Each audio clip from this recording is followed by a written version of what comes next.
السلام علیکم ورحمۃ اللہ وبرکاتہ۔ نماز میں جو سجدہ کیا جاتا ہے اس کے متعلق کچھ اہم مسائل ہیں، اسے بغور سماعت فرمائے۔ پاؤں کی ایک انگلی کا پیٹ زمین سے لگنا شرط یعنی فرض ہے۔ اگر کسی نے اس طرح سجدہ کیا کہ دونوں پاؤں زمین سے اٹھے رہے تو نماز نہ ہوگی، بلکہ اگر صرف وہ انگلیوں کی نوک زمین سے لگی تو بھی نماز نہ ہوئی۔ فتاوی رضویہ شریف جلد نمبر 1 صفحہ نمبر 556 پر ایسا ہی ذکر ہے۔ سجدے میں دونوں پاؤں کی 10 انگلیوں کے پیٹ زمین پر لگنا سنت ہے اور ہر پاؤں کی 3 انگلیاں زمین پر لگنا واجب۔ سجدے میں 10 انگلیوں کا قبلہ رو ہونا بھی سنت ہے۔ ہر رکعت میں 2 مرتبہ سجدہ کرنا فرض ہے۔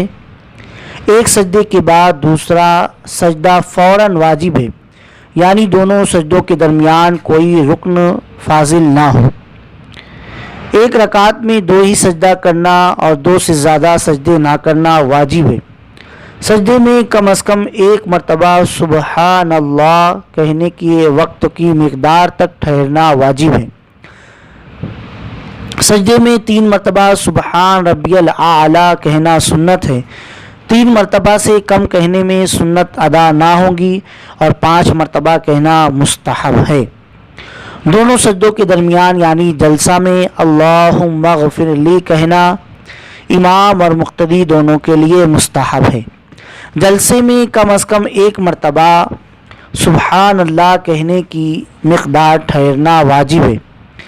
سجدے میں جانے کے لیے اور سجدے سے اٹھنے کے لیے اللہ اکبر کہنا سنت ہے۔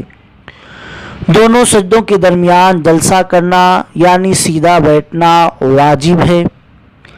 مرد کے لیے جلسے کا سنت طریقہ یہ ہے کہ بایاں قدم بچھا کر اس پر بیٹھے اور دایاں پاؤں کھڑا رکھے اور پاؤں کی انگلیاں قبلہ رو ہوں اور دونوں ہتھیلیوں کو رانوں پر رکھے اور انگلیوں کو اپنی حالت پر چھوڑ دے، یعنی ہاتھ کی انگلیاں نہ کھلی ہی رکھے اور نہ ملی ہوئی رکھے اور گھٹنوں کو انگلیوں سے نہ پکڑے۔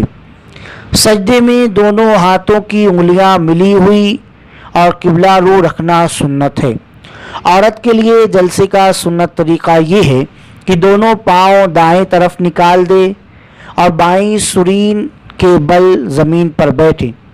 سجدے میں جاتے وقت تو زمین پر پہلے گھٹنے رکھنا، پھر ہاتھ، پھر ناک اور پیشانی رکھنا، اور سجدے سے اٹھتے وقت تو اس کے برعکس کرنا، یعنی پہلے پیشانی اٹھانا، پھر ناک، پھر ہاتھ اور آخر میں گھٹنے اٹھانا۔ یہ سنت طریقہ ہے، آپ حضرات اسے سماعت فرمائیں۔ ہو گیا۔